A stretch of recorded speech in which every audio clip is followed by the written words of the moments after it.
निगाहें फेर क्यों बैठे मेरा तो और ना कोई। निगाहें फेर क्यों बैठे मेरा तो और ना कोई। तुम्हारे लाखों दीवाने मेरा तो और ना कोई।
कन्हैया लाल की जय। सुखदेव जी कथा सुनाते हुए परीक्षित जी से कहते हैं, मनुष्य को जो ज्योतिषाचार्य होते हैं उनके द्वारा पहले ही पता चल जाता है उनके जीवन में क्या घटने वाला है।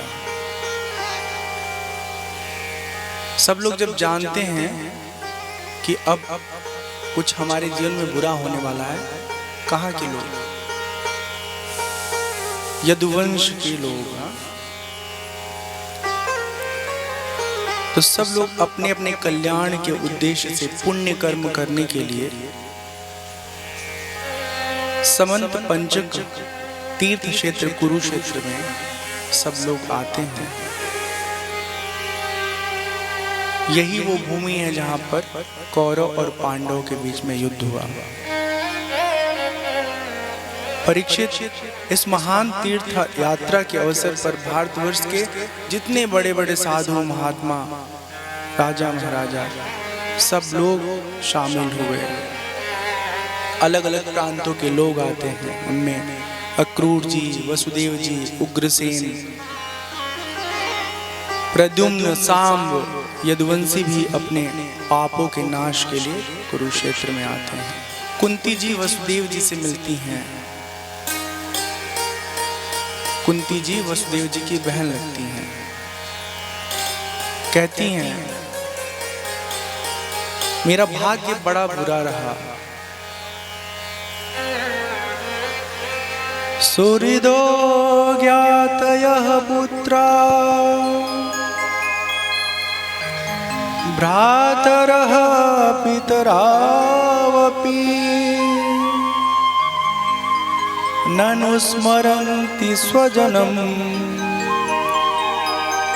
यस्य दैवम दक्षिणम्।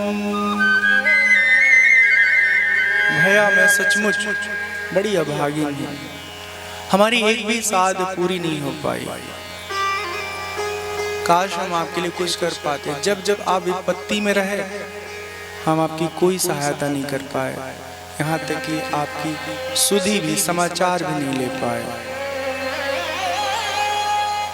वसुदेव जी कहते हैं, बहन उल्लाहना मत दो। हम सभी मनुष्य परमात्मा के हाथ के खिलौने हैं। हमें लगता है कि हम ये करें वो करें, नहीं कर पाते। कई बार परिस्थितियां हमारे अनुकूल नहीं होती हैं। ये संपूर्ण विश्व परमात्मा के निर्देश पर संचालित हो रहा है, व्यवस्थित है। कंस के सताए जाकर हम लोग इधर उधर अनेक दिशाओं में भागे हुए थे। कुछ दिनों से ईश्वर कृपा के उपरांत हमें अपना स्थान प्राप्त हुआ। सुखदेव जी परीक्षित जी को कथा सुनाते हुए कहते हैं, वहाँ जितने भी नरपति आए थे, राजा जन आए थे, वसुदेव, उग्रसेन आदि यदुवंशियों ने उनका खूब स्वागत आतिथ्य किया। सब लोगों को बड़ा सुख प्राप्त हुआ।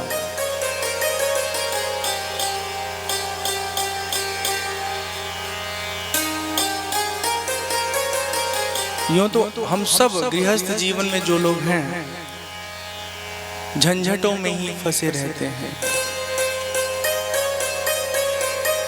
पर सबके सब राजा कहते हैं आज हमारा परम सौभाग्य की परमात्मा का दर्शन हुआ।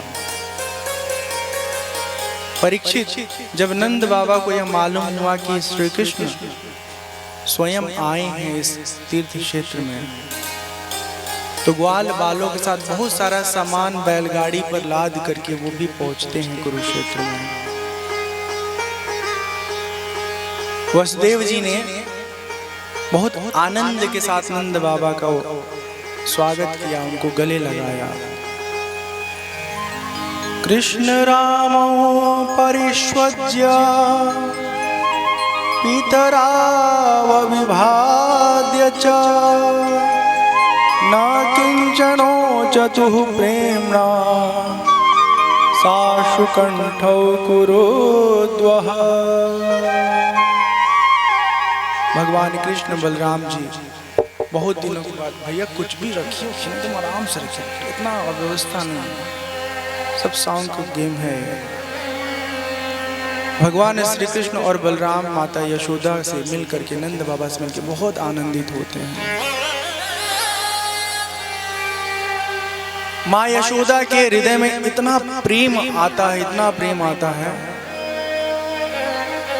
कि उनका रोम रोम पुलकित हो जाता है। सुखदेव जी कहते हैं, परीक्षित आज बहुत सालों के बाद गोपियों को भगवान कृष्ण का दर्शन प्राप्त हुआ है। बहुत लालसा थी उनको कि हम भगवान को अपनी आंखों में देखें, अपनी आंखों से देखें, पर भगवान उन्हें मिल नहीं पाया। जब भगवान कृष्ण ने देखा कि गोपियां तादाद में भाव से एकदम एक मन लगा के टकटकी से भगवान को निहार रही हैं, तब सब गोपियों को एकांत में ले गए और उनको हृदय से लगाया, सबका कुशल मंगल पूछा, आप सब कैसी हैं? अब कहती हैं कि आपके बिना हम कैसे होंगे, आपने तो हमारी कभी सुध भी नहीं ली, कभी खबर ही नहीं पूछा। अच्छा, भगवान कृष्ण का जो जीवन है ना, बहुत अद्भुत है। जब प्रेम करते हैं तो इतना करते हैं, इतना करते हैं कि पागल बना देते हैं, और जब दूर होते हैं तो रत्ती भर ना ये एहसास ही नहीं होने देते हैं कि वो हमसे प्रेम करते हैं। हम मानव लोगों का प्रेम जानते कैसा है? प्रेम नहीं है, हम आसक्त लोग हैं। हम कहते हैं ना कि हम तुमसे बड़ा प्रेम करते हैं, तुम्हारे बिना रह नहीं सकते। सब छल करने का तरीका है, कोई किसी को नहीं चाहता। लोग कहते हैं कि हम तुम्हें चाहते हैं, इसलिए चाहते हैं कि तुमसे उन्हें सुख मिल रहा है। जिस दिन आप उन्हें सुख देना बंद कर देंगे, उसी दिन वो प्रेम करना भी बंद कर देंगे। और परमात्मा ऐसा नहीं करते हैं, हर समय हर पल हमें प्रेम करते हैं। वो गोपियों को समझाते हैं कि प्यारी गोपियों, प्यारी गोपियों, जैसे घट में ना, घट देखा है, घड़ा, हाँ, घट में, पट में जो भौतिक पदार्थ होते हैं, उसके भीतर, उसके बाहर, उसके मध्य में, उन सब का मूल क्या है? पृथ्वी है, जल है, वायु है, अग्नि है, आकाश है। इन्हीं चीजों से ओतप्रोत ये होते हैं, घट पट आदि। ठीक ऐसे ही जितने भी पदार्थ हैं सृष्टि में, उन सबके भीतर, बाहर, बीच में, एक एक स्थान में हम ही हैं, मैं ही हूं। समस्त प्राणी जगत में मैं विराजमान हूं, विद्यमान हूं। ऐसा आप हमेशा अनुभव करना। अविनाशी सत्य मैं ही हूं, जिसका कभी नाश नहीं होता। इस तरह से समझाते हैं, आत्मा का उपदेश करते हैं। सुखदेव जी परीक्षित जी से कहते हैं, भगवान श्री कृष्ण के उपदेश से गोपियों के जीवन का जो अज्ञान है समाप्त हो जाता है।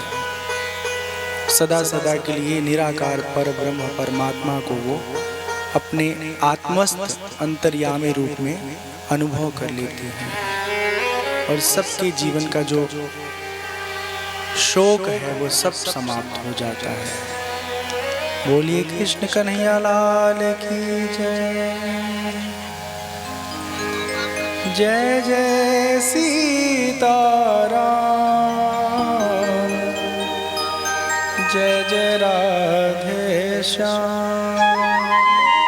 देवकी को मालूम पड़ा कि भगवान कृष्ण अपने गुरु पुत्रों को, जो गुरु जी के पुत्र नहीं रहे, मर गए थे, उन्हें वापस लाके गुरु दक्षिणा के रूप में प्रदान किया। देवकी मैया कहती हैं, हे कृष्ण, हमारे 6 बालकों को कंस ने मार दिया, हम उन्हें देख भी नहीं पाए, उन्हें अपने सीने से लगा भी नहीं पाए। मेरा बड़ा मन है कि एक बार हम उन्हें देखें, अपने बच्चों को। क्या हमारी इच्छा पूरी करोगे? मैं जानती हूं कि तुम कृष्ण बलराम साधारण बच्चे नहीं हो, प्रजापतियों के भी ईश्वर हो, पर ब्रह्म हो, आदि पुरुष हो। हे विश्वात्मन, हमारी ये इच्छा पूरी करो। मैंने सुना है कि तुमने अपने गुरु पुत्रों को वापस लाया है काल के मुख से। सुखदेव जी कहते हैं, परीक्षित, माता देवकी की बात को सुनकर के भगवान कृष्ण उन्हें मना नहीं किया। जहां उनके 6 भाई विद्यमान हैं, मौजूद हैं, दैत्यराज बलि के लोक में, वहां जाते हैं।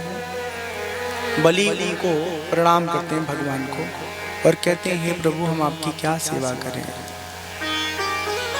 नमो अनंताय बृहते नमः कृष्णाय वेधसे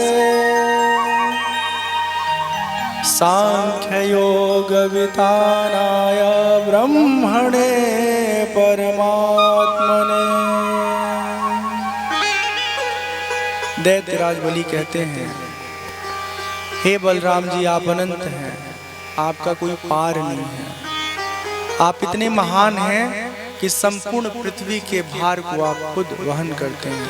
हे सच्चिदानंद श्री कृष्ण भगवान, आप सकल जगत के निर्माता हैं, प्रकाशक हैं, ज्ञान भक्ति योग के प्रवर्तक हैं। मतलब ज्ञान का, भक्ति का उपदेश करने वाला आप ही आदि गुरु हैं। हम आपकी क्या सेवा करें। भगवान श्री कृष्ण कहते हैं, दैत्यराज, हमारे 6 भाई हमारी माँ के कोख से जो जन्म लिए, उनसे हमारी माता जी मिलना चाहती हैं। अतः वो तुम्हारे लोक में हैं, उन्हें हमें प्रदान कर दो। जो 6 लोग हैं उनका नाम है स्मर, उद्गीत, परिश्वंग, पतंग, क्षुद्रित और घृणी। इन्हें लेकर के भगवान कृष्ण माँ देवकी के समक्ष आते हैं। माँ देवकी जब अपने बच्चों को देखती हैं तो वात्सल्य से ऐसा भर जाती हैं कि उनके स्तन से दुग्ध स्राव होने लगता है। अपने बच्चों को अपने सीने से लगाती हैं, उन्हें दुग्धपान कराती हैं। माँ के दुग्धपान से वो जो बच्चे हैं ना, 6 बच्चे देवकी जी के, उन्हें आत्मज्ञान हो जाता है और फिर भगवान का दर्शन लाभ तो उन्हें प्राप्त हो ही जाता है। माँ से मिल करके कुछ पल बाद वो देवलोक को प्रस्थान कर जाते हैं। तो भगवान कृष्ण का जो जीवन है वो बहुत दिव्य है। इस कथा के साथ जो दशम स्कंद है वो संपन्न होता है। कुछ कथाएं हमने दशम स्कंद की कल सुनी। एकादश स्कंद जो है उसमें यदुवंश के नाश की भूमिका है।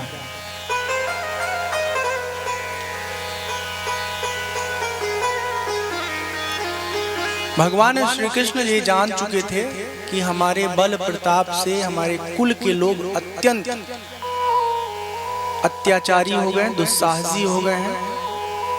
और ये सच बात है कि जीवन में धन और बल जब आता है ना, तो हमारा नियंत्रण अपने आप से टूट जाता है। हम उसका कई बार दुरुपयोग करते हैं और अत्यधिक दुरुपयोग करते हैं। भगवान श्री कृष्ण महाराज उग्रसेन की राजधानी द्वारिकापुरी में ये विचार करते हैं कि अब समय आ गया है, अपने कुल का सर्वनाश हम करें। अच्छा देखो, भगवान ही ऐसे कृपालु हैं कि वो किसी को नहीं छोड़ते हैं। हम मानव लोग तो बहुत ही कमजोर हैं, हम हार जाते हैं। हार इसलिए जाते हैं कि हमारे अपने जीवन में जो अर्जित की हुई संपत्ति होती है वो कहीं न कहीं हम जानबूझ के भी, जब जानते हैं कि ये पात्र व्यक्ति नहीं है, फिर भी हम किसी अपने को पकड़ा देते हैं। घर परिवार की बात नहीं कर रहे हैं, साधु महात्माओं की बात कर रहे हैं। ये लोग मठों में रहते हैं, जनता के दिए हुए दान को प्राप्त करते हैं और जब उसका उत्तराधिकारी बनाना होता है ना, तो किसी अपने रिश्तेदार को ढूंढ लेते हैं और फिर उसी को तो सारा संपत्ति सुपुर्द करके स्वर्ग सिधार जाते हैं। ऐसे एक नहीं अनगिनत कहानियां आपको मिलेंगी जब आप जानने की कोशिश करेंगे।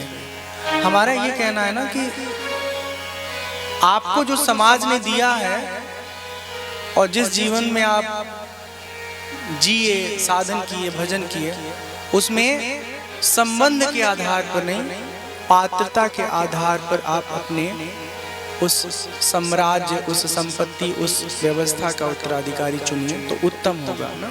एक पिंडारक क्षेत्र है। एक दिन यदुवंश के बहुत सारे बच्चे खेलते खेलते पिंडारक क्षेत्र में चले गए। पिंडारक क्षेत्र में ऋषि महात्मा बहुत सारे रहते हैं। तो ये बच्चे लोग जो है ना बहुत नॉटी होते हैं ना, चंचल, शरारती। खेल क्या खेल रहे थे? दुल्हा दुल्हन का खेल खेल रहे थे।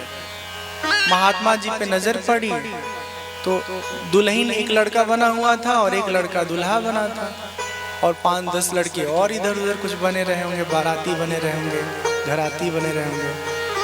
तो महात्मा जी के पास जाता है बालक और कहता है, महात्मा जी देखिए ना, इसके पेट में क्या है, लड़का है कि लड़की है? वो कपड़ा वपड़ा बांध करके गर्भस्थ स्थिति का हुलिया बनाए हुए थे। तो महात्मा लोग भी सब बड़े मीठे नहीं होते, कुछ बड़े कठोर होते हैं ना। कठोर मतलब ऐसा नहीं कि मतलब वो बात सीधे और सपाट करते हैं, और गोल गोल के मधु की तरह नहीं बतियाते। तो उनको गुस्सा आया, वो तो अंतर्यामी थे, कहे ना लड़का है ना लड़की है, इसके पेट में मूसल है। और फिर क्या हुआ, जब किनारे आए बच्चे खोले ना कपड़े को तो सच में उसमें मूसल था। पेट खोलकर देखा तो सचमुच उसमें एक लोहे का मूसल मिला। यदुराज उग्रसेन को जब मालूम चला तो उन्होंने अंदाजा लगा लिया कि कोई अनहोनी हो सकती है। उस मूसल को खूब महीन कूट दिया गया और कूट करके वहीं बच्चे जहां खेल रहे थे ना, पिंडारक क्षेत्र के निकट समुद्र है, उसमें फेंकवा दिया गया। अब देखो, किसी ने सोचा तो कि ये जो वस्तु है ये बिल्कुल मतलब एक अलग तरह की चीज है, इससे कुछ नुकसान हो सकता है, तो उसको कूट उट करके चूरा बना के फेंक देते हैं, इसका प्रभाव कम हो जाएगा। ऐसा नहीं है, आप कुछ भी बना दीजिए, उसके प्रभाव से जो होना होगा वो होके रहेगा। तो जब समुद्र में फेंके ना तो उसका एक टुकड़ा जो है ना, एक मछली जो है निगल गई, और बाकी जो कुछ हिस्से थे वो समुद्र की लहरों के साथ किनारे आ गए। और किनारे आने के बाद ना जो सरपत होता है ना अपने वहाँ एरन, उसका जो पौधा है वो लग गया। कितना तेज होता है ना, किनारा किनारा दोनों तरफ से लग जाए तो हाथ चीर जाए। इस तरह वो कालक्रम में बड़ा हो गया। अब वो जो लोहे का टुकड़ा मछली निकली थी ना, उसे एक मछुआरे ने पकड़ा। फिर मछली पकड़ने के बाद उसको काट उठ देते हैं ना, तो पेट में वो निकला उसको टुकड़ा। कहा तो बड़ा अद्भुत टुकड़ा है, बड़ा चोक है इसमें, शार्प है, शिकार खेलने के काम आएगा। तो उसे उसने रख लिया। भगवान सब कुछ जानते थे। इसी बीच वसुदेव जी के घर में नारद जी का आगमन होता है। भगवान चाहते तो ये श्राप जो है ना वो अप्रभावी कर सकते थे, लेकिन ऐसा नहीं करते हैं। तो अब यदुवंश के सर्वनाश की ये भूमिका तैयार हो रही है, और इधर एक बड़ा सुंदर संवाद है ज्ञान विज्ञान से युक्त। नारद जी जब आते हैं राजमहल में, वसुदेव जी नारद जी को प्रणाम करते हैं और उन्हें एक सुंदर सा आसन देते हैं। फिर बैठ करके तसल्ली से एकदम आराम से जलपान आदि करा के वसुदेव जी अपने मन के प्रश्नों को नारद जी के समक्ष प्रस्तुत करते हैं। कहते हैं नारद जी को भगवन् भवतो यात्रा स्वस्तये सर्वदेहिनां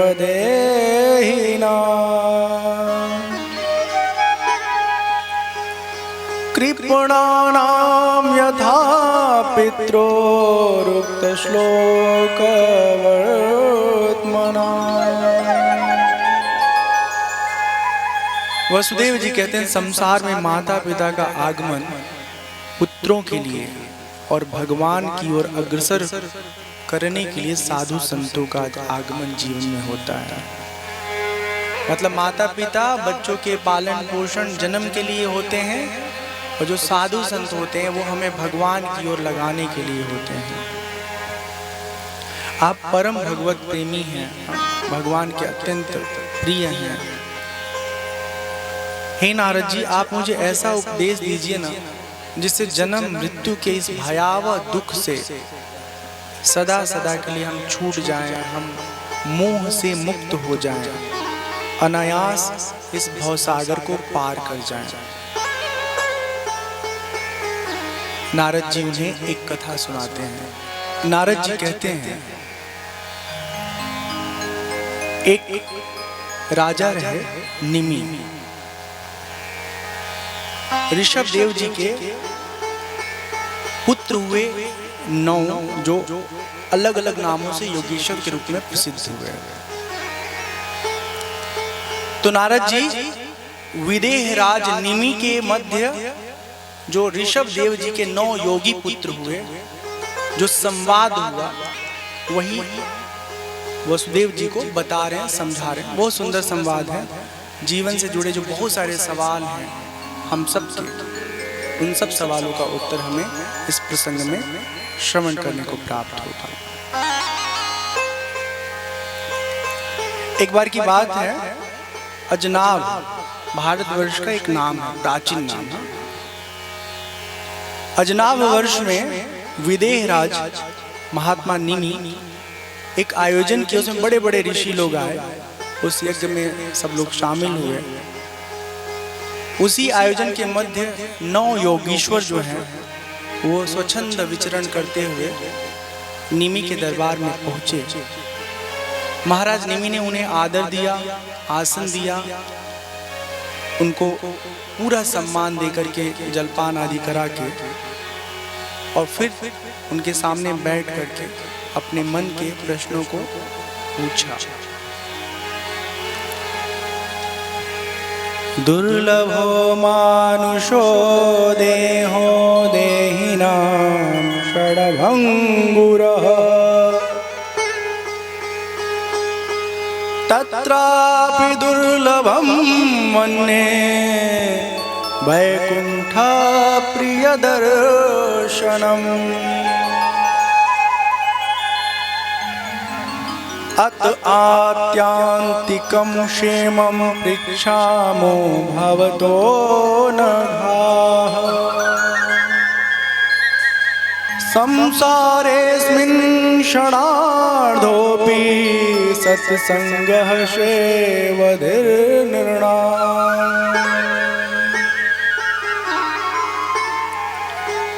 हे भगवान, जीवों के लिए मनुष्य योनि में आना अत्यंत दुर्लभ है। ये जो हमको देह मिला हुआ है ना, ये सृष्टि का सबसे दुर्लभ तन है। कर्म खराब होगा फिर हम लोग इधर उधर गिर जाएंगे। कभी बकरी बनेंगे, कभी भेड़ बनेंगे, कभी मुर्गी बनेंगे, कभी चूहिया बनेंगे, कोई खरगोश बनेंगे, ऐसे बनते रहेंगे। तो एक बार मौका मिले, देखो सबके पास जो सब जीवों के पास मन है ना, बुद्धि है। आपका लगता है गैया मैया के पास बुद्धि नहीं है? आप जैसे रोटी दिलाते हो उनको, दिखाते हो, वो प्यार से आपको पास आकर के ग्रहण कर लेती हैं। और डंडा दिखाते हो तो डर जाती है ना, डर जाती है ना। तो सृष्टि में जितने भी जीव है ना, सबके पास स्वविवेक है। चूहा के लिए देखो, कितना भी कोई कोशिश करता है पिंजरे में कैद करते हैं, इतना चालू होता है कि धीरे से अपना रास्ता निकाल लेता है।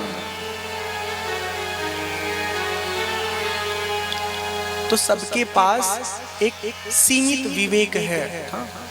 लेकिन आप लोग ये जान लीजिए कि सृष्टि के संपूर्ण योनियों में मनुष्य योनि को छोड़ करके कर्म योनि नहीं है किसी के भीतर। हाँ? सब लोग खाली भोग भोगते हैं। अब हमारी स्थिति देखिए, हम बहुत अधिक, बहुत सीमा तक तय कर पाते हैं कि क्या करना है क्या नहीं करना है। ये विवेक सबके पास नहीं है, और इसी विवेक का परिणाम है कि हमारे पास सुंदर घर होता है। फिर देखिए हम कितना वैज्ञानिक तौर पर विकसित अपने आप को कर लिए, है ना। फोन चलाने लगे, गैस चूल्हा बना लिए, टीवी बना लिए, फोन बना लिए। और जो जीव जंतु हैं क्या वो फोन यूज कर पाते हैं? नहीं कर पाते हैं। तो हमारे पास बहुत उत्तम कोटि का विवेक है। अब इस विवेक से खाली संसाधन बनाना, उसका इस्तेमाल करना, ये मुख्य प्रयोजन नहीं है। आत्मा अनात्मा का विवेक करना, जो आत्मा है उसका अनुसरण करना, जो अनात्मा है उसका त्याग करना, ये जरूरी है। तो विदेहराज जो निमि है, विदेहराज निमि कहते हैं, मनुष्य के सर पर प्रतिक्षण मृत्यु सवार रहता है। जीवन इतना क्षणभंगुर है कि पल भर में कब कौन यहां से चला जाए कोई तय नहीं कर सकता। ये जीवन बहुत अनिश्चित है। जीवन में भगवान के जो प्रिय भक्त हैं, संत जन हैं, उनका दर्शन बहुत दुर्लभ है। हम आप लोगों से प्रश्न करना चाहते हैं, परम कल्याण का स्वरूप क्या है और साधन क्या है? मतलब जीवन का लक्ष्य क्या है और उस लक्ष्य को पाने का रास्ता क्या है, तरीका क्या है? ये सवाल है। तो कृपा करके हमारा जो उत्तर है, हमारे सवालों का जो उत्तर बनता है, हे योगेश्वर आप प्रदान करने की कृपा करें। योगेश्वर 9 हैं। जब सुनते हैं तो उनमें से सबसे पहले योगेश्वर जो हैं, जिनका नाम है कवि, वो निमि महाराज के प्रश्नों का उत्तर देते हैं। कहते हैं, भक्त को चाहिए कि नित्य निरंतर हर पल भगवान के चरण कमलों का ध्यान करे, उनकी उपासना करे। जो असत पदार्थ है ना सृष्टि में, उसमें अपना मन न लगाए। असत पदार्थ मतलब जो हमेशा कितना भी कोशिश करिए एक जैसा नहीं रहता, बिगड़ता रहता है, बिगड़ता रहता है। देह से लेके घर तक हर चीज जो संसार में है ना, असत कोटि में है। और जो सत्य कोटि में है वो केवल हमारी आत्मा है, जिसका स्वरूप अपने आप समय में कालांतर में बदल रहा है। वो सब असत कोटि में आते हैं, और जो कभी नहीं बदलता वो सत्य कोटि में आता है। तो कवि जी कहते हैं, विधि विधान में अगर त्रुटि हो भी जाए तो बहुत ज्यादा परेशान नहीं होना चाहिए धर्म कर्म करते समय। बस भगवान के आश्रय में रह करके हर कार्य को संपादित करना चाहिए। संसार में भगवान के जन्म की लीलाएं बहुत मंगलमय होती हैं। उनकी बहुत सारी कथाएं हैं जो भक्त को सदा सुनते रहना चाहिए। प्रभु के नाम कीर्तन में अनुराग रखना चाहिए। और जब भक्त भगवान का भजन करता है ना तो मतवाला हो जाता है, एकदम आनंद में डूबा रहता है। कभी वो नाचता है, कभी वो हंसता है, कभी रोता है। अपने प्रियतम को अपने सामने अनुभव करके हर पल वो उनमें खोया रहता है। राजन अपने एक एक इच्छाओं में भगवान को अपना आराध्य मान करके सब कर्म उन्हीं को खुश करने के लिए करना चाहिए। राजा निमि एक अन्य सवाल करते हैं कि हे योगेश्वर, भगवान के भक्त कैसे होते हैं, उनका लक्षण क्या है। ध्यान से सुनिए, ये सब हमारे लिए बातें बताई जा रही हैं। अगर भगवान के भक्त को आप जानना चाहते हैं कि वो कैसे होते हैं, तो पहचानेंगे कैसे? और जब पहचानने में वो सही नजर आएंगे तभी तो उनसे आप जान पहचान बनाएंगे, भक्ति सीखेंगे, जानेंगे। इसलिए जरूरी है जानना। दूसरे योगी हरि जी कहते हैं, आत्मस्वरूप भगवान समस्त प्राणियों में आत्मस्थ हैं, भीतर विराजमान हैं। ऐसा मान करके प्रत्येक वस्तु के साथ व्यवहार करना उत्तम होता है। ये जो दुनिया का एक एक कण है ना, सृष्टि का, हर कण में परमात्मा विद्यमान है। ऐसे सोच करके व्यवहार करना चाहिए। ईश्वरे तदधीनेषु बालिसेषु द्विषत्सु च प्रेम मैत्री कृपोपेक्षा यह करोति समध्यमः। जो हर जगह परमात्मा को देखते हैं वो सबसे उत्तम भक्त होते हैं। जो भगवान से प्रेम और उनके भक्तों से मित्रता करते हैं, दीन दुखियों पर दया करते हैं, ऐसे लोग मध्यम कोटि के भक्त माने जाते हैं। जो भगवान के अर्चा विग्रह में, मूर्ति में जो प्राण प्रतिष्ठित प्रतिमा होती है, श्रद्धा भाव से पूजन करते हैं, उनको नैवेद्य चढ़ाते हैं, ये साधारण भक्त ही कोटि में आते हैं। यहाँ पर कहें दूसरे योगेश्वर कि जिनके मन में विषय भोग की लालसा पूरी तरह समाप्त हो गई है, जिनके अंदर वासनाओं का उदय नहीं होता, जो एकमात्र भगवान वासुदेव में ही अपने मन को लगा के रखते हैं, वो सबसे उत्तम भक्त माने जाते हैं। यहाँ पर सवाल किया था ना कि भगवान के भक्त को कैसे पहचाना। जो धन संपत्ति अथवा शरीर आदि में अपने पराये का भाव नहीं रखते हैं, खुद में सबको और सब में खुद को देखते हैं, सर्वात्म भाव जिसे कहते हैं, वह भगवान का उत्तम भक्त है। जो आधे क्षण के लिए भी परमात्मा को विस्मृत नहीं करते हैं, हर पल उनके स्मृति में खोए रहते हैं, ऐसे भक्त परमात्मा के उत्तम भक्त हैं। हृदय को क्षण भर के लिए परमात्मा से दूर नहीं करते, प्रेम रूपी रस्सी से परमात्मा के चरण कमलों को हमेशा बांधे रहते हैं। निमि महाराज प्रश्न करते हैं कि हे योगीश्वर, अब मैं उस माया का स्वरूप जानना चाहता हूँ जो माया हम सबको बांध करके रखी हुई है। अतः हमें समाधान देने की कृपा करें। योगीश्वरों,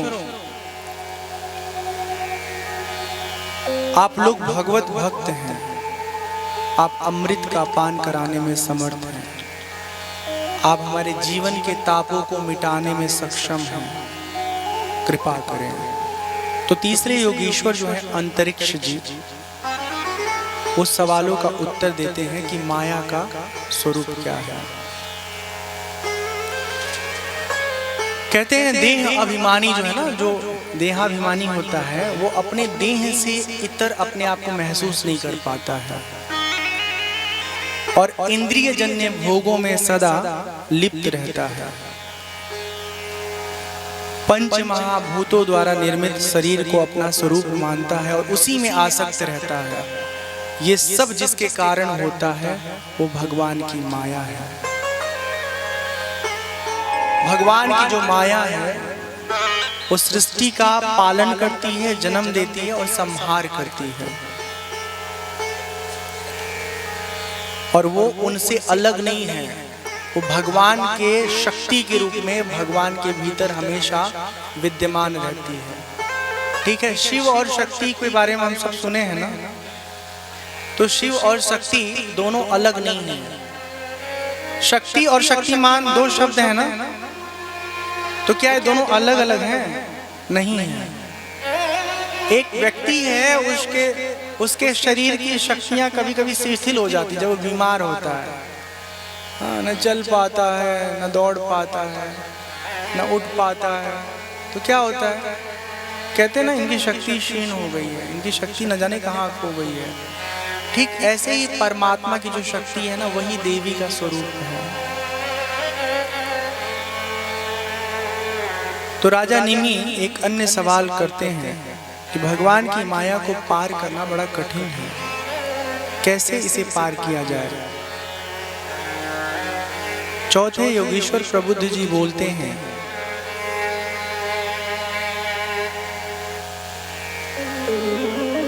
सुख दुख जीवन का अभिन्न हिस्सा है।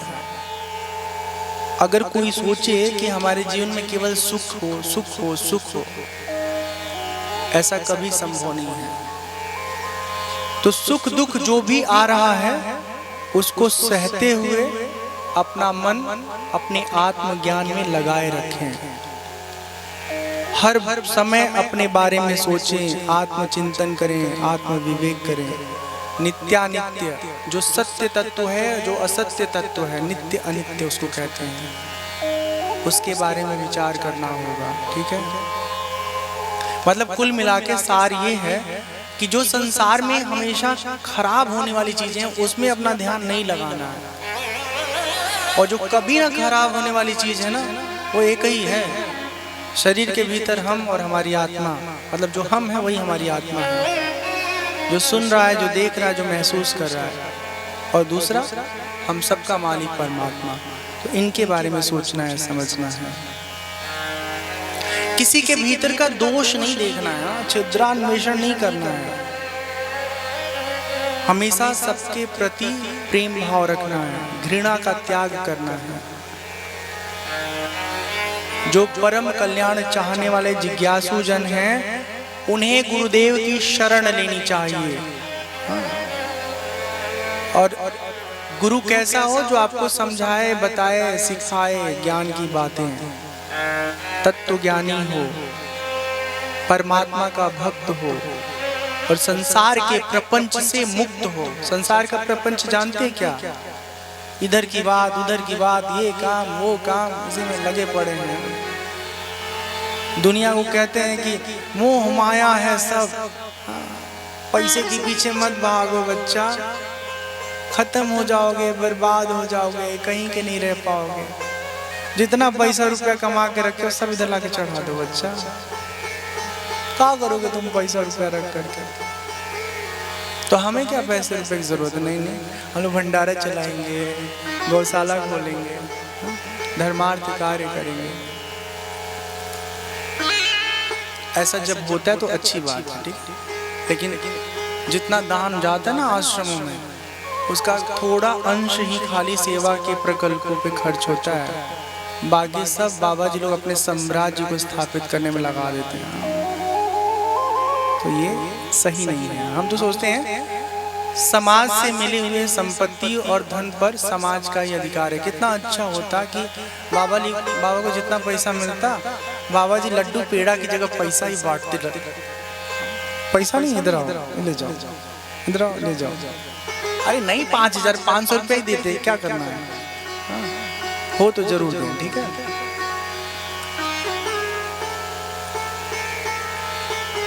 तो जो प्रपंच रहित महात्मा है, उनके शरण में रहना।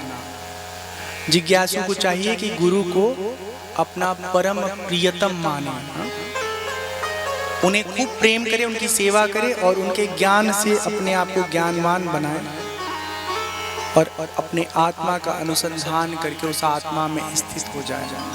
देखिए, हम एक तो देह हैं, ठीक है, और इस देह में हमारी आत्मा है। अब हमारी आत्मा मतलब नहीं, वही आत्मा जिसको हमारी कह रहे हो ना, वही असल में आत्मा है, जिसका कभी नाश नहीं होता, जिसका कभी जन्म नहीं होता, हाँ, जिसको कोई छू नहीं सकता, जिसको कोई घूर के देख नहीं सकता। अगर कोई घूर के देखता है ना, तो हमको नहीं देखता है, हमारी आंखों को देखता है। हम लोग देह के साथ ऐसे घुल मिल गए हैं कि हमको लगता है हम ही को घूर रहे हैं। नहीं, देखिए, देहात में विवेक थोड़ा सा समझ लीजिए, बहुत जरूरी है। हम जो अपने आप को आज मान रहे हैं वो हम नहीं हैं। हम क्या मानते हैं? हम शरीर हैं, हमारा नाम चिंटू है, इनका नाम चुन्नी है, उनका नाम पिंकी है, उनका नाम टिंकू है। तो कोई बोले ए टिंकू ए चुन्नी सुनो, तुरंत घूम के जाते हैं। अरे ये नाम हमारे मम्मी पापा ने दिया है और देह का नाम है। ये पंच महाभौतिक जो पिंड है, जिसे अपने कुकुरा का सब नाम नहीं रख देता है, टॉमी, लॉली, नहीं लॉली तो आदमी का भी नाम होता है, ऐसे कुछ उल्टा पुल्टा। हमारी ये पहचान नहीं है। अच्छा थोड़ा विचार करिए, बहुत जरूरी है जानने के लिए। आपके हाथ में जब चोट लगता है ना तो कहते हो अरे हमार हथवा बहुत दुखात है। ये थोड़े कहते हाँ बहुत दुखात है, नहीं बोलते ना। हमारे अखिया से लौकत ना ही बा, ये थोड़े न कहते हम के लौकते नहीं बा। अरे एक से नहीं लौकता, दूसरा से लौकता ना। तब कनवा से हे वाले से कौन सुनाता? मतलब ये कान ना, कान हम नहीं है, ये कान सुनने का ना साधन है, यंत्र है, ठीक है ना। तो शरीर की जो भी इंद्रियां हैं, जो भी अंग हैं, ये सब हमारे लिए ना एक साधन जैसे हैं। जैसे हम कार में बैठ के यहाँ से पंचदेवरी जाएं, चाहे गोपालगंज जाएं, चाहे दिल्ली बम्बई जाएं, ऐसे जाते हैं ना। उसी तरह ये देह जो है वो कार की तरह है, इसमें बैठ के हम इधर उधर घूमते रहते हैं, ठीक ठीक। लेकिन ये कार तो हम नहीं है ना। हाँ कार हम नहीं है, हम देह नहीं है। इस देह के अंदर जैसे कार के अंदर एक ड्राइवर होता है, उसी तरह देह के अंदर हम हैं, हम जो सुन रहा है, जो देख रहा है, जो बोल रहा है। अब वो जान लो आप लोग, उसका कभी मरण नहीं होता है। वो खाली ना अपने कर्मों के अनुसार, कर्म अच्छे होते हैं तो इस शरीर को छोड़ करके अच्छे शरीर में चला जाता है, मनुष्य योनि से छूट करके देवलोक में चला जाता है। हाँ? और अगर बहुत खराब कर्म हुए तो फिर पतन हो जाता है, नरक में जाता है, यहीं कुकुर सियार बिल्ली बन जाता है। इसलिए आदमी को अपना कर्म ठीक रखना चाहिए, ठीक, और संसार के इस प्रपंच में नहीं फंसना है। और आत्मा परमात्मा के बारे में किसी की सच में जानने की इच्छा होगी तो हमको फोन कर लिया करेगा, ठीक है। ज्यादा सुनाएंगे तो लोग पक जाएंगे।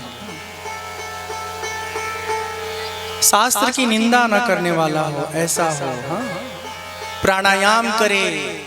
प्राणायाम का मतलब सिर्फ इतना जान लो कि अपने श्वासों को जो हम ना ऐसे धक धक धक धक लेते रहते हैं ना, ऐसा नहीं लेना है।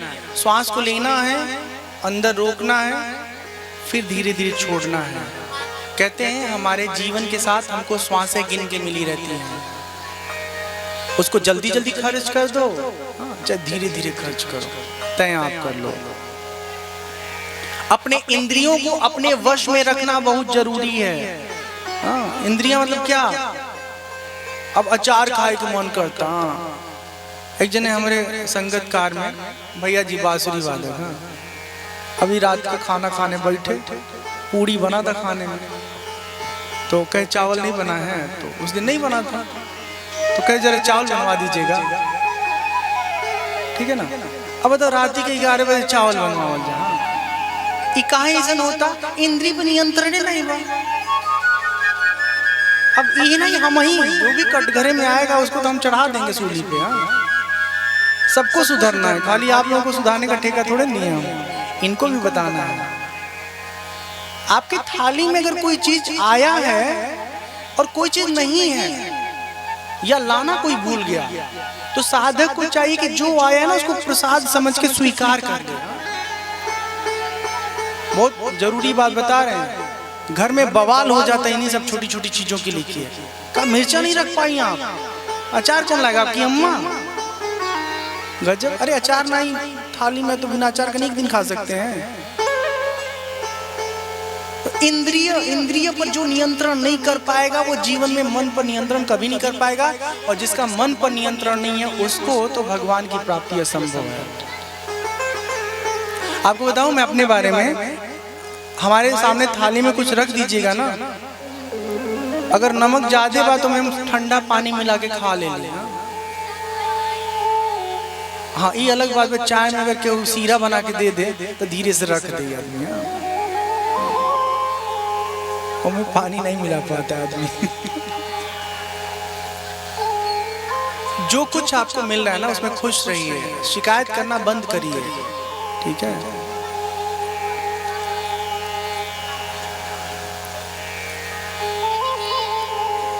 राजा निमि एक अन्य सवाल करते हैं, आप लोग परमात्मा के वास्तविक रूप को जानते हैं? हे सर्वश्रेष्ठ योगी जन, जिस परब्रह्म को नारायण नाम से हम जानते हैं, उनका स्वरूप क्या है? अब पांचवें योगेश्वर जो है पिप्पलायन जी उत्तर देते हुए कहते हैं, राजन, इस संसार की उत्पत्ति, स्थिति और प्रलय, इन तीनों का जो कारण है ना, वो है परमात्मा, जिसकी सत्ता से सृष्टि की हर चीज सत्तावान बनी हुई है, वो है परमात्मा। जो पेड़ों में ना ताकत है, हमारे शरीर में जो ताकत है, चींटी से लेके ऊंट में जो ताकत है ना, वो सब परमात्मा के कारण है। उसी परम सत्य को नारायण कहते हैं। और वो कैसे रहता है? चिंगारी को देखा है कभी? चिंगारी को माचिस की तिल्ली डिब्बी में बंद रहती है, और तिल्ली और डिब्बी दोनों सुरक्षित रहती है, लेकिन खुरच दिया जाए तो जहां होगा उसकी लंका लगा देगी। तो कहने का मतलब यह है कि आग कहीं दूर से लाया नहीं ना, उसी तिल्ली और डिब्बी में छुप के बैठा पड़ा हुआ है।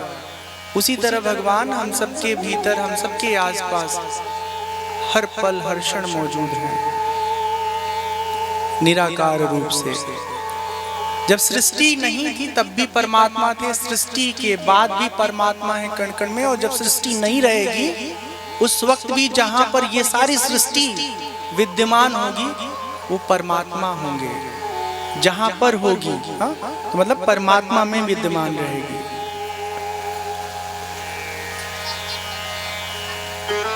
जब भगवान कमल नयन कमलनाभ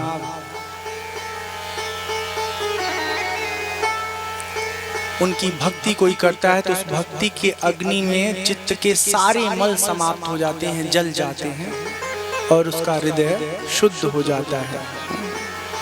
जैसे नेत्र में विकार होता है तो सूर्य निकलने पर भी हमको रोशनी का भान नहीं होता है, दर्शन नहीं होता है। उसी तरह जब चित्त शुद्ध हो जाता है, तो जैसे नेत्र शुद्ध होने पर भगवान सूर्य नारायण का दर्शन, उनके प्रकाश का दर्शन होता है, वैसे जब चित्त शुद्ध हो जाता है तो परमात्मा का दर्शन होता है। राजा निमि एक अन्य सवाल करते हैं, हे योगीश्वर, हमें कर्म का उपदेश करिए। कौन सा कर्म करना चाहिए, कौन सा कर्म नहीं करना चाहिए, ये बहुत जरूरी है जानना। देखिए, शास्त्र में एक तो कर्म है जो करने के लिए कहा जाए, वो कर्म है, और एक है अकर्म जिसको निषिद्ध कहा गया है, जो कभी नहीं करना चाहिए, जानबूझ के भी नहीं करना चाहिए, अनजाने में भी नहीं करना चाहिए। और एक होता है विकर्म। विकर्म मतलब जो विहित, जिसको करना नहीं है उसका उल्लंघन, विहित का उल्लंघन। तो एक है कर्म, अच्छा जो कहा जाता है करने के लिए सत्य बोलना चाहिए, किसी को दुख नहीं देना चाहिए, धर्म करना चाहिए, यज्ञ करना चाहिए, ये सब। चोरी नहीं करना चाहिए, अपने हृदय को गंदा नहीं करना चाहिए, किसी की हत्या नहीं करनी चाहिए, ये है निषिद्ध कर्म, नहीं करना चाहिए। और एक है विकर्म, जो हम नहीं करना चाहिए उसका उल्लंघन कर देते हैं। तो मनुष्य के द्वारा ये तीनों होते रहते हैं, और व्यक्ति को अपने कर्म में हर पल विवेकी भाव बना के रखना चाहिए।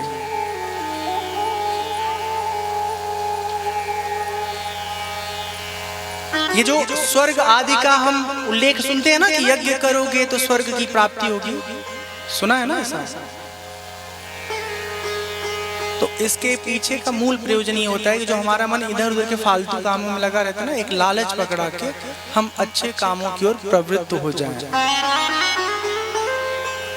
लेकिन स्वर्ग पाकर के भी कुछ जीवन में बहुत बड़ी उपलब्धि नहीं होती है। कहते हैं जब स्वर्ग का पुण्य खत्म होता है ना, तो फिर वो आदमी मृत्यु लोक पे आ जाता है। स्वर्ग कैसा है? जैसे पैसा कमाए, एटीएम एकदम माल से भर गया, मतलब 10-15 लाख रुपए उसमें ठूस दिया।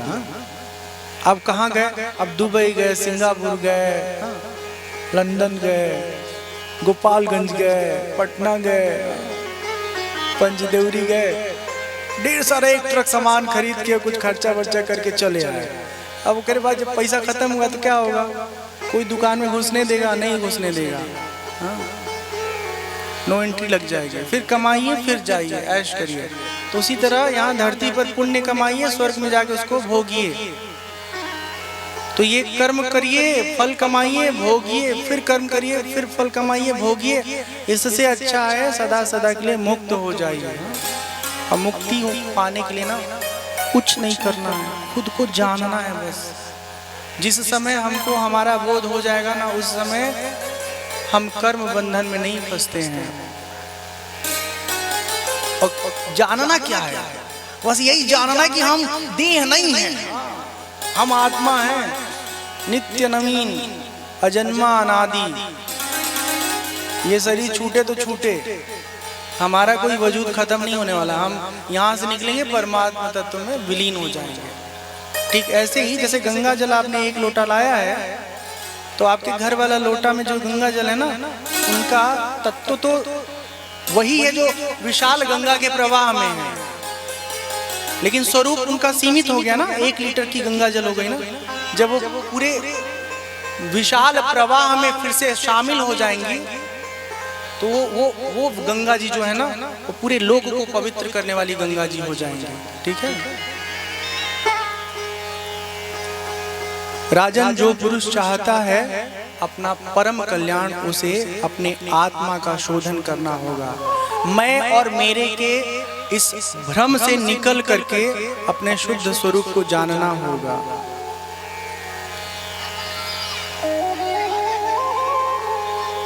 तो इस तरह से एक एक जानकारी बताते हैं। अब निमि महाराज एक अन्य प्रश्न करते हैं, आप लोग कृपा करके हे योगी जन उत्तर दीजिए। भगवान ने जो लीलाएं की, उन लीलाओं का वर्णन करके हमें बताइए, जो अभी तक कर चुके हैं या करने वाले हैं। सातवें योगीश्वर द्रुमिल जी कहते हैं, भगवान अनंत हैं, उनके गुण अनंत हैं, उनकी लीलाएं अनंत हैं। अपने भक्तों के कल्याण के लिए वो इस धराधाम पर अवतार लेते रहते हैं। विष्णु भगवान अपने स्वरूप में एक रस स्थित रहते हुए अनेक प्रकार की लीलाएं किए। संपूर्ण जगत के कल्याण के लिए कला अवतार ग्रहण किए। हंस रूप में, दत्तात्रेय रूप में, सनक सनंदन सनातन सनत कुमार रूप में, हमारे पिता ऋषभ देव के रूप में अवतरित हुए। आत्म साक्षात्कार का साधन दिया। मधुकैटभ रूप में अवतरित होकर के असुरों का संहार किए। प्रलय के समय मत्स्य अवतार रूप लेकर के पृथ्वी का रक्षण किए। कूर्मा अवतार लेकर के भगवान समुद्र मंथन में सहायता दिए। ऐसे अनेक प्रकार के अवतारों का यहाँ निरूपण किया है। हरि रूप में अवतार लेके गजेंद्र को ग्राह से मुक्त कराया। नरसिम्हा अवतार लेकर के भक्तराज प्रहलाद को उनके पिता के अत्याचारों से मुक्त कराया।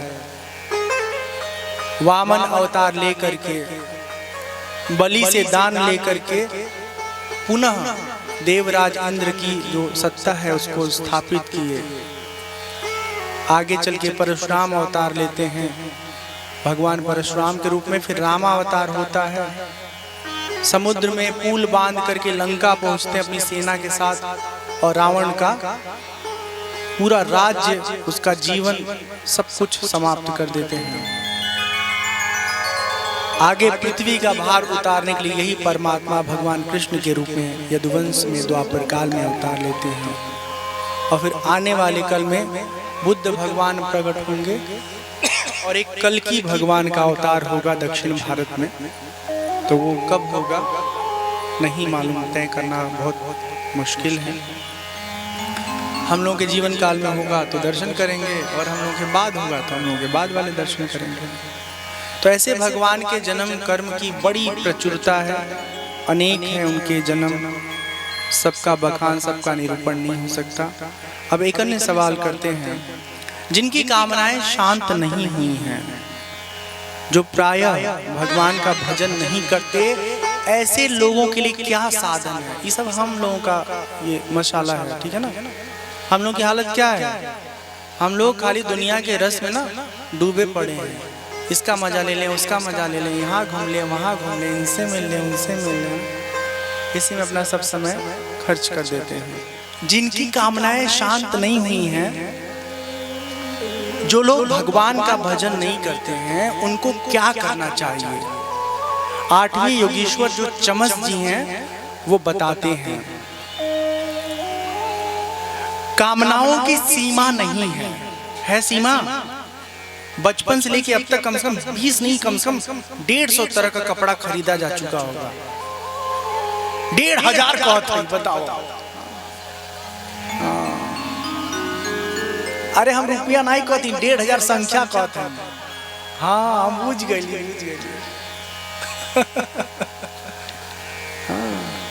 कितना कुछ हमन के अपने लिए इकट्ठा करते रहते हैं, ये भी वो भी, ये भी वो भी। जे समझदार होला ना, वो बाबा बने चाहे ना बने, एक तो रंग अपन चुनी ले ला, और जेकर एक रंग में दिल ना लगे वो 7 रंग चुनी ले, ठीक है। हाँ, और 7 दूना 14 तो साड़ी खरीद ली, ठीक है। 1400 गाय बहनी तो दुकानिए खरीद लेती तू। का हाल तू भैया जी करत हो? हाँ नहीं ठीक बा, ये सब उम्र है शादी साड़ी पहनने का। पता ही आज तो सब छीनी पहन ला। अच्छा ठीक है, ये भी जरूरी है, इंटरेक्शन बहुत जरूरी है। हमन के बकलोले नियर बैठ के सुनता नहीं खाली, क्यों सवाल करते ना। परीक्षित जी बहुत सारे सवाल करते हैं, हाय बतिया बताओ, बतिया बताओ। नहीं लेकिन ठीक बा, सब अगर पूछे लगी तो बहुत गड़बड़ हो जाएगी। तो फिर से सुना सवाल का बा, जेकर कामना शांत नहीं भइल बा, हाँ, जे भगवान का भजन नहीं करेला, ओकर कैसे उद्धार हुई? तो आठवें योगीश्वर चमस जी कहते हैं, कामनाएं जिनकी शांत नहीं हुई हैं, उनको चाहिए कि अपने आप को समझा ले। काहे से कि कामना को शांत करने वाला कोई दवाई भी नहीं बना है और ना कोई पावर ब्रेक बना हुआ है। हाँ, अब एक ही पावर ब्रेक है कि पैसे में नहीं बता का करें, कितनों सोचे कुछ नहीं होखे वाला बा। लेकिन जेकर लेके पैसा बा, वो कितना अपनी कामना के पूरा करी, समझा लीजिए, वो सुखी हो जाए। और नहीं तो जिंदगी भर बैल बन के कमात रही और कामना के कभी पूरा नहीं कर। देखा एक बात अच्छे से समझ लो लोगन, सब क्यों मेहनत करेला, ठीक है ना।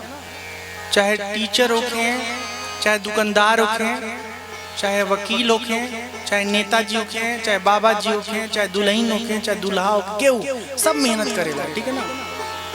अब सबके चाहिए ओवर इनकम चाहिए ना। 10,000 नौकरी में मिला था तो उसे संतुष्टि नहीं बा, तो 4 घंटा और चाप के काम करी है, ठीक है। तो माला 15,000 हो गई, केहू का माला 1.5 लाख हो गई। तो आपने क्या किया? आपने पैसा तो कमाया, लेकिन पैसा के चक्कर में अपना शरीर का सत्यानाश कर लिया।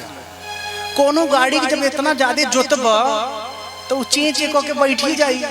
तो जेके जवानी में जवान रहे चाहिए, वो बुढ़ापा से पहले बुढ़ा जाए, ठीक ना। तो कमाई के साथ साथ अपने स्वास्थ्य को अच्छा रखना भी हमारी समझदारी है। हाँ, कमाईले के चक्कर में बीमार हो जा और फिर कमाई पैसा ले जाके हॉस्पिटल वाले के अनुदान कर दो, ये मूर्खता। एक बार हम 2 टाइम कैले रहनी कथा, ओवर टाइम, वो पैसा के लालच में नहीं। एक जगह कथा किए, 3-4 किलोमीटर की दूरी पे एक गांव के लोग थे, तो वो बोले कि हमको भी कथा सुना दीजिए। हम कहे ठीक है, अभी लोग क्योंकि बोलेंगे हैं तो बहुत खर्च करे पड़ी, तो चलो कच्चा पक्का सुना देते हैं, जो क्षमता रहे। 10 साल पहले की बात है। तो हम चले गए। आपको सच्ची बता रहा हूँ, एकदम सच बताऊँ, इतना थक जाए कि कथवा हमको नींद आवे लगी। सच बता दी, एकदम सच। और करे बाद हम कान पकड़ ली कि ऐसा उपकार नहीं करेगा। हाँ तो वो तो गांव रहे, कैमरा मेरा लागल नहीं रहे, ठीक है ना, तो कोनो कर इतिहास नहीं रिकॉर्ड बा, नहीं तो कई बार झपकी ले फोटो आ जाता। तो ओवर टाइम नहीं करना है, पैसा कमाइए लेकिन पैसे के लिए पागलपन नहीं करना है, ठीक है। धन का एकमात्र जो असली उसका परिणति है ना, ध्यान से सुनिएगा आप लोग, धन का जो सबसे सुंदर उपयोग है वो धर्म में है। अब हम ही नहीं करेंगे सब पैसा उठा के दान कर दीजिए, कंबल, रजाई, गद्दा। हाँ? मतलब जब हम कह रहे धर्म करिए तो पैसा कमाने के बाद जितना भी हो सकता है, हाँ, उस पैसे से अच्छा काम करिए, अच्छा काम। धर्म का मतलब टीका चंदन लगा करके, भगवा कपड़ा पहन के और कंठी माला लेके वो कमरा बंद करके, हाँ, पैक करना ही है। जो सही कर्म है उसको धर्म कर कहते हैं, धर्म कहते हैं। धर्म मतलब समझ रहे हैं, अग्नि का एक तो धर्म होला उष्णता, होता है ना धर्म। सूर्य का धर्म है तपना, अगर उनके अंदर का तपना खत्म हो जाए तो सूर्य का मतलब ही नहीं कुछ रह जाएगा। तो मनुष्य के भीतर का धर्म है मानवता, अपने जीवन जीने के साथ साथ औरों के जीवन को जीने में सहयोगी भूमिका निभाना। तो यहाँ कहा गया है कि गृहस्थ आश्रम में रहने के साथ साथ खाली काम वासनाओं में, काम भोगों में, इच्छाओं के भोग में अपना समय न लगाएं, भगवान के भजन में, कीर्तन में, अपने स्वयं को जानने में अपना समय लगाएं। राजन, जो लोग अंतर्यामी भगवान श्री कृष्ण से विमुख हैं, उनके जीवन में धन हो, पुत्र हो, पति हो, पत्नी हो, चाहे कुछ भी हो, सब कुछ होने के बाद भी उनके जीवन का कोई सार नहीं है, कोई मतलब नहीं है, अर्थ नहीं है। अर्थात भगवान से प्रेम है तो सब कुछ है, और नहीं प्रेम है तो कुछ नहीं है। नमस्ते वासुदेवाय, नमः संकर्षणाय च, प्रद्युम्नाय निरुद्धाय तुभ्यं भगवते नमः।